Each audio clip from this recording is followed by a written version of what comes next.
เมื่อครอบครัวเจอปัญหาแบบนี้คนที่เป็นแม่ก็บ่รู้ว่าสิคิดแก้ปัญหาจั่งใดดีพยายามแล้วครั้งแรกเกิดกับลูกสาวตัวเองคือปัญหาครอบครัวในบ้านปัญหาครอบครัวในบ้านก็มีลูกชาย1หญิง1กำลังเข้าสู่ช่วงวัยรุ่นแต่ลูกชายเนี่ยจะเป็นคนที่จิตปกบ่จิตบ่ปกติจิตบ่ปกติลักษณะแบบคือคือเพิ่นแบบเป็นโรคจิตนิดๆแรกๆเนาะก็จะมีพฤติกรรมอ่าลวนลามน้องทีนี้พอว่าเข้าช่วงวัยรุ่นเนาะแม่ก็เลยคิดหาวิธีว่าเฮ็ดจั่งใดดีเพราะว่ารู้แล้วว่าลูกตัวเองเนี่ยเพิ่นมีพฤติกรรมแบบนี้เนาะคนที่เป็นแม่ก็ปรึกษากันว่าเอาจังซี่เอาหาเมียให้เพราะว่าอายุก็หลายแล้ววัยนี้แต่งงานก็อ่าน่าจะดูแลครอบครัวได้แหละในช่วงวัยนี้ก็บ่ถึงว่าเด็กเกินไปเนาะแม่ก็เลยไปขอสาวให้ก็แต่งให้เรียบร้อยก็มาอยู่นำกันได้1เดือนผ่านไปลูกสะใภ้มาอยู่นำลูกสะใภ้ก็บอกว่าทนบ่ไหวคือผัวน่ะเอาง่ายๆก็จะลักษณะแบบโรคจิตนั่นล่ะลักษณะว่าเรื่องบนเตียงเนี่ยมันค่อนข้างที่จะแบบว่ามันเกินมนุษย์มานะพอเกินมนุษย์มานะปุ๊บลูกสะใภ้ว่าโอ๊ยว่าบ่ไหวก็เลยบอกย่าว่าอยู่ต่อบ่ได้สิกลับมาหาพ่อแม่เขาก็กลับขนของกลับไปก็ทะเลาะพูดถึงว่าทะเลาะกับผัวนี่ก็ทะเลาะแต่บ่แม่นเรื่องอื่นเรื่องนี้ล่ะแล้วเขาก็กลับบ้านไปก็เลยปรึกษาว่าไปหาหมอบ่ลูกให้มันเบาลงเพื่อว่าไปหาหมอแล้วคืออาการหรือว่าความคิดต่างๆมันก็จะลดผ่อนลงเนาะสิ่งที่เพิ่นเป็น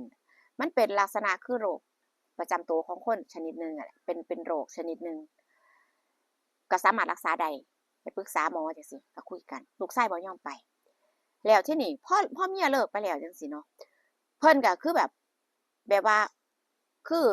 คนที่เป็นโรคชนิดที่แบบว่าอ่ามีความต้องการอยู่แทบตลอดเวลาจังซี่พอบ่มีเมียแล้วจังซี่เนาะก็สิบ่ออกไปข้างนอกบ่ไปสังคมกับแบบว่าหาจีบผู้นั้นผู้นี้ไปสนใจผู้ใดจังซี่เพราะว่าเพิ่นเสียใจจังซี่นะเพิ่นก็อยู่บ้านเก็บกดก็คือน้องสาวเนาะมันแบบว่าเคยเห็นพฤติกรรมพี่ชายแปลกๆน้องสาวก็เลยบ่อยู่น้องสาวก็เลยว่าขอไปอยู่นำยายบ้านใกล้กันแหน่จังซี้ก็มีแต่แม่มีแต่แม่กับพ่ออยู่จังซี้เฮ็ดจั่งใดล่ะบาดนี้คือว่าสมองของคนเนาะมันกดดันเดะมันกดดันบ่ได้ระบายเขาก็ต้องการระบายจังซี้สิเอาไปหาหมอก็บ่ไปลูกชายแล้วทีนี้ก็ไปเที่ยวกับเพื่อนบังเอิญวันนั้นน่ะเพื่อนพาไปเที่ยวไปก็ไปบ้านของเพื่อนเนาะเขาก็มีน้องสาวจังซี่นะก็มีดื่มมีหยังกันเด็กน้อยตามประสาวัยรุ่นพอลืมกันแล้วเธอน่ะก็เกิดไปลวนลามน้องสาวเขาจังซี่ลวนลามน้องสาวเขาก็เป็นเรื่องเป็นราวเออเป็นเรื่องเป็นราวก็มีการเอาเรื่องกันเนาะพอเคลียร์กันจบเอาแล้วพ่อแม่ว่าเขาสิแก้ปัญหาจั่งใดดีแหล้วบัดนี้หลายวันแล้วเป็นอาทิตย์2อาทิตย์แล้วจังซี้คือคนที่แบบว่ามันเป็นโรคประจำตัวอยู่แล้วเนาะเขาบ่ได้ระบายในความรู้สึกของเขาจังซี่นะมันก็เป็นภัยกับคนในครอบครัวพ่อนั่นก็เลยไปทำงานพ่อจะไปทำงานไปนำแบบว่ามีคนรับเหมาไปทำงานก่อสร้างจังซี้เขาจะไปเป็นอาทิตย์2อาทิตย์ค่อยกลับมาเออกลับมาทีหนึ่งกลับมาบ้านทีหนึ่งก็คือจะเหลือแค่ลูกชายกับแม่อยู่บ้านส่วนน้องสาวนั่นบ่อยู่น้องสาวย้านเห็นพี่ชายเป็นแบบนี้ก็รู้แล้วก็รู้เลยว่ามันเป็นโรคประจำตัวโรคเขาเป็นโรคอ่าประจำตัวของเขาเนาะน้องสาวอันนั้นไปอยู่น้ำยายไปอยู่น้ำยาเพื่อความปลอดภัย แบบว่าเพิ่นย่านว่ายังไงซะก็อยู่กับแม่กัน2คนแหละบาดนี้คือมันบ่มีทางออกทางไปเนาะความรู้สึกเพิ่นน่ะเก็บตัวอยู่ในห้องแม่ถามแม่หยังเนี่ยก็บ่ค่อยตอบดอกค่อยตอบส่วนหนึ่งก็อาจจะเป็นความรู้สึกคิดถึงเมียจังซี่คิดถึงเมียแล้วบัดนี้คือตามที่หมอเว้าเนาะอันแม่น่ะก็ได้ไปปรึกษาจังซี้หมอว่าถ้าเกิดว่าเขาบ่ได้ระบายความรู้สึกของเขาถ้ามันมากเก็บกดมากเกินไปอะเขาอาจจะแบบว่าขาดสติได้เด้อก็ต้องระมัดระวังพยายามคือพยรีบๆเกลี้ยกล่อมให้เพิ่นมารักษาตัวซะเพื่อความปลอดภัยของคนใกล้ชิดคนในครอบครัวหรือเพื่อนบ้านใดๆประมาณนี้เนาะก็เฮ็ดจั่งใดล่ะบัดเจ้าตัวเขาบ่ยอมไปแม่นบ่ก็พยายามเกลี้ยกล่อมแล้วเออเวลาเว้าเขาก็เครียดว่าว่าเขานั่นเขาปกติดีเขาบ่ได้ป่วยเขาบ่ได้เป็นคนมีปัญหาบ่ว่าจะด้านใดก็ตามจังซี้ก็เป็นการแบบเสียความรู้สึกเพิ่นไปจังซี้นะอยู่ไปกับแม่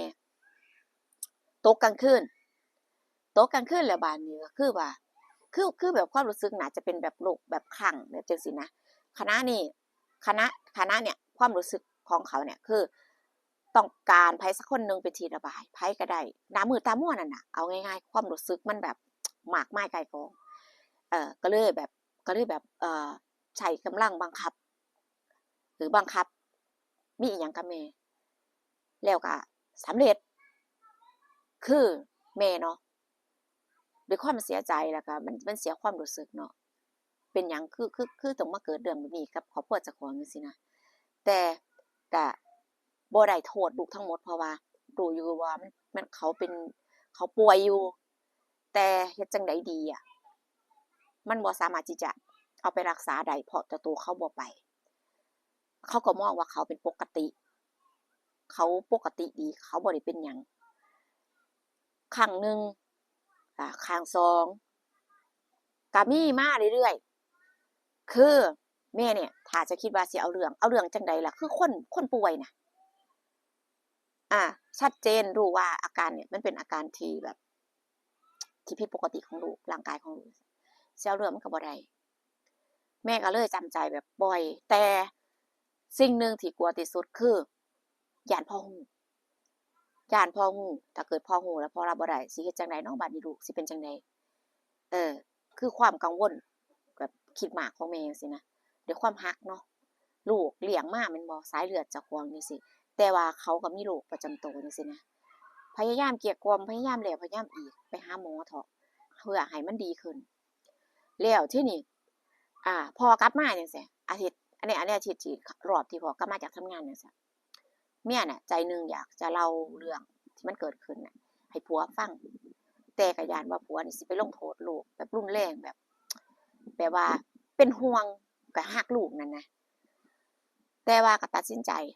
บอกผัวว่ามันได้เกิดเรื่องแบบนี้ขึ้นกับตัวเองช่วงขณะที่ผัวบ่อยู่ก็สิเฮ็ดจั่งใดล่ะบัดนี้เฮ็ดจั่งใดก็คือแบบอยากจะให้ช่วยกันเอาลูกไปรักษาจังซี้นะเพราะว่ารู้สึกแล้วว่ามันเป็นสิ่งที่น่ากลัวแล้วก็เป็นเรื่องที่น่าวิตกแรงถ้าเกิดว่าเพิ่นออกจากบ้านหรือเพิ่นไปในสังคมภายนอกเนี่ยมันสิเป็นปัญหาสังคมแบบใหญ่แรงเอาจั่งใดดีคือยอมอะว่าผัวสิประณามสิด่าหรือสิว่าจั่งใดสิทำโทษจั่งใดก็ต้องยอมเพราะว่ามันต้องช่วยกันแก้ปัญหาจังซี้นะแต่ว่าก็ดีไปผัวเข้าใจเนาะ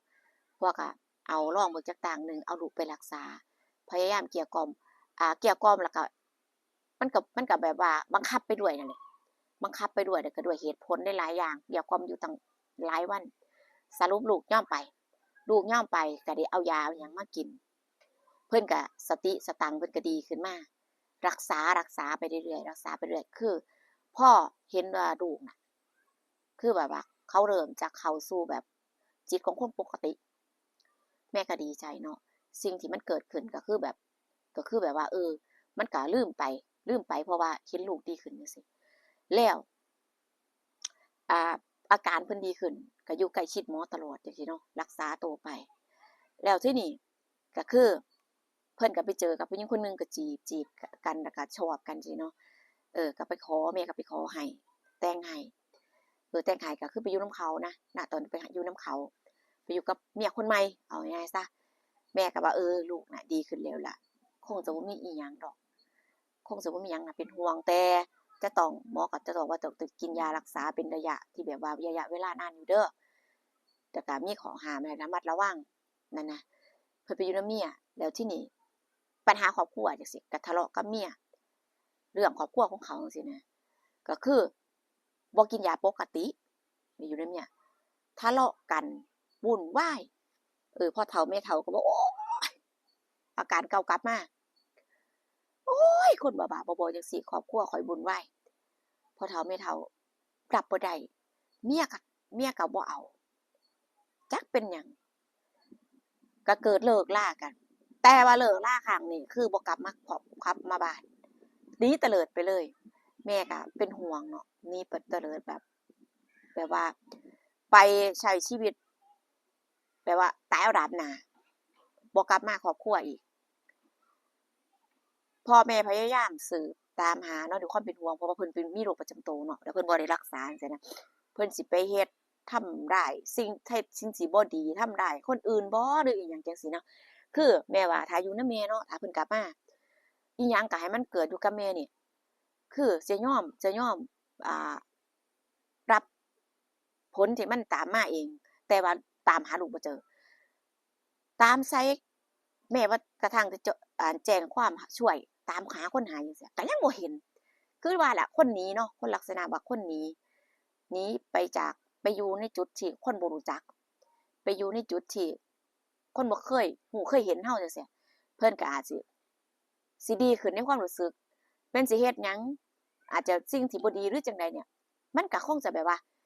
จะดีกว่าบ่ที่อยู่กับครอบครัวสิเฮ็ดให้แบบว่าคนในครอบครัวรู้สึกบ่ดีรู้สึกแย่ๆอย่างเช่นแม่เพราะว่าพอเพิ่นรักษาตัวดีขึ้นมาแม่นบ่เพิ่นก็ยังจำยังรู้สึกในสิ่งที่เคยเฮ็ดผิดกับแม่จังซี่นะในความรู้สึกผิดลึกๆในใจก็ยังสิมีแล้วก็เลยหนีพ่อลูกชายหนีหายสาบสูญไปเป็นปีเนาะลูกสาวก็กลับมาอยู่บ้านเนื่องจากว่าอ้ายหนีแล้วพี่ชายไปแล้วจังซี้คงจะปลอดภัยก็อยากกลับมาดูแลแม่อยู่เป็นเพื่อนแม่อยู่ดูแลแม่กับพ่อจังซี่เนาะก็เลยกลับมาอยู่บ้านส่วนลูกชายก็หายสาบสูญไปบ่เคยได้ข่าวอีกเลยปัญหาครอบครัวเนาะคนแบบว่าเขาป่วยในโรคชนิดเนี่ยโรคประจำตัวชนิดนี้จริงอยู่รักษาได้แต่ถ้าบ่เกิดบ่รักษาในช่วงเวลาที่ว่าเว้นระยะไปจังซี้มันก็อาจจะกลับขึ้นมาเนาะโรคเนาะเออบ่ทันได้หายดีเนาะพอมีครอบครัวไปแล้วก็ละเลยแบบบ่กินยาตามปกตินู่นนี่นั่นจังซี้นะจิตของเพิ่นก็เริ่มจะมีปัญหาโรคเก่ากับเริ่มกลับมาก็น่าสงสารผู้ชายเป็นแบบนี้เนาะก็ดีตรงที่ว่าเพิ่นบ่ท้องเอาง่ายๆซะบ่ท้องคือผู้หญิงเราเนี่ยเออมันท้องแล้วก็เป็นภาระชีวิตลำบากอันเนี้ยมันจะแบบมันจะดูแบบน่าสงสารกว่าผู้ชายอยู่แต่ว่าโรคชนิดนี้น่ะผู้เห็นนะเป็นได้ทั้งหญิงและชายเออถ้าผู้หญิงเป็นเพิ่นว่าโอ้ยเคี้ยวคักนั่นล่ะจะประมาณนี้แต่บางคนก็สิผู้ชายเนาะผู้ชายเพิ่นใช้คำใดบ่ฮู้เด้อผู้บ่ฮู้อาแต่ส่วนมากคนจะมองว่าผู้ชายร่างกายเขาแข็งแรงเป็นปกติบ่ฮู้คือกันเพิ่นก็สิแต่ผู้หญิงเพิ่นเอิ้นว่าเคี้ยวบ้านผู้เอิ้นว่าเคี้ยวโอ๊ยมันบ่อยู่ซื่อๆแล่นหาผู้ชายคนนั้นแล่นหาผู้ชายคนนี้นี่แหละมันส่วนหนึ่งถ้าเกิดว่าแต่ว่าคนส่วนมากสิบ่ค่อยอยากรักษาเด้อเพราะว่าเพิ่นอายโดยเฉพาะผู้หญิงแล้วก็ผู้ชายเนี่ยมันสิบ่กล้าแบบว่าเอ่อคือสิไปเล่าอาการสิไปพูดถึงอาการตัวเองจังซี้ต่อหน้าหมอจังซี้มันยากที่จะรับได้ก็จะอายนั่นนะเรื่องราวนี้ก็ที่ไปที่มาก็ประมาณนี้เนาะเจอกันคลิปหน้าพี่น้องค่ะขอบคุณทุกการรับชมนะคะดูว่าคลิปหน้าผู้สิมีเรื่องราวหยังมาเล่าสู่ฟังอีกสวัสดีค่ะ